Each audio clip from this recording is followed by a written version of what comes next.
Now that we've got everything unpacked from both boxes, we're going to start setting up the Motus screen. We're going to plug everything in and get started with powering it on for the first time. This big sheet from earlier can be very helpful in this process. It walks you through step by step how to do the following things that I'll be walking you through. If you ever get lost, please use this to guide you. The first step will be to unfurl the power cord. The first step is going to be to undo the cable tie that holds it together for shipping.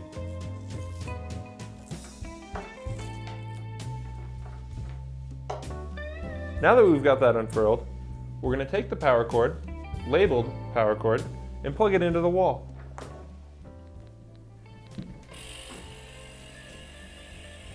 You may have just heard the screen make some sounds. That was just the pump running, and it's part of its normal boot up process. We're then going to see various images on screen that are also part of its normal boot up process. We'll know it's done when you've reached a screen that says, please connect your foot controller.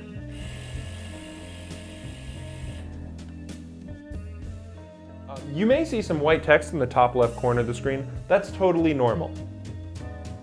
If you happen to have trouble in booting up your Motus screen, there's two key things to be on the lookout for. One, there's this power button up front. You might have bumped this during the boot up process. If you touch it, the screen will turn off and on. That's indicated by the small blue light here. The second element that could help with troubleshooting powering on your Motus screen for the first time is along the power cable, there's a rocker switch right here. You can toggle this rocker switch on and off to turn the console on and off. There's an orange light that will indicate that it is powered. Now let's connect the Motus Foot to the Motus screen. To do this, we'll want to grab the cable coming out of the back of the Motus Foot. Like the power cable, it's held together with a Velcro tie. We'll unfurl that now.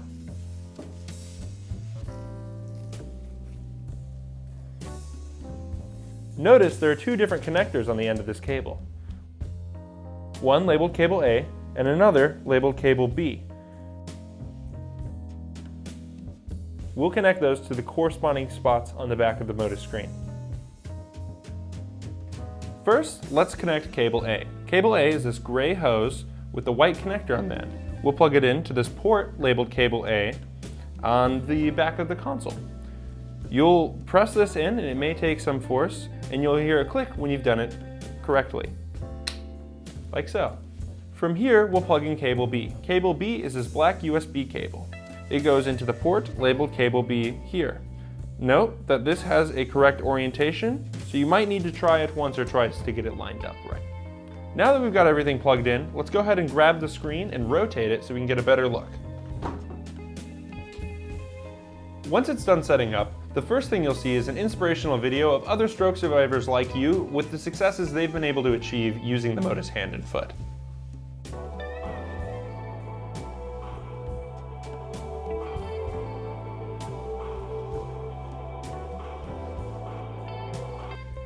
After the video, the first thing you'll see is the terms and conditions. You've already been explained all of this by one of our clinical specialists when you spoke to them previously. Go ahead and hit accept terms. Next, we have some goals that are important to keep in mind while you're doing your Motus therapy.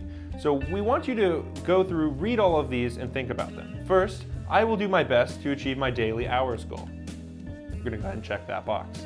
I recognize that hitting my daily hours will bring me closer to long-term recovery. Yes. I understand that my progress is related to the number of therapy hours that I complete. By signing this, I'm committing to my own health and recovery. I understand that my recovery may slow, stop, or regress if I stop putting the hours in therapy. Next, we're going to select our range of motion. So this is your best estimate. If you know, that's great. You should go ahead and select it. So if you have no movement, that's 0 to 5 degrees. If you have a lot of movement, that might be 50 degrees plus of total range of movement. I'm going to go ahead and say minimal. Next is the goal for how much time we want to put in every day. We recommend that most people start off with about an hour of therapy. If you feel like that's overwhelming, go ahead and say that you're a beginner and you want to start a little bit slower. We'll work up towards that. Or if you're ready for the challenge, you can go ahead and ask for 2 hours a day. We'll start out with a recommended of 1 hour. Let's go. Next, we're going to set the settings for the console while we're using it in gameplay. First, we'll adjust the volume. I'm going to go ahead and set that to the lowest setting here. Then we can adjust brightness. So if you're using this in a well-lit environment, I'd recommend using the highest brightness. If you're going to be using this at night, you might want to adjust that to be a slightly lower brightness so it's not so harsh on your eyes. I'm going to go ahead and hit next because I like the settings as they are. Now we're going to select which foot is affected by stroke or brain injury. For this demonstration, I've been acting as if my left side is affected, so I'll select left. I'll hit next. Now it's going to boot up into the main menu. Now that we're on the main menu, the first thing that's going to pop up is another welcome. We're going to go ahead and hit next, and that's going to open us up to the rest of the menu.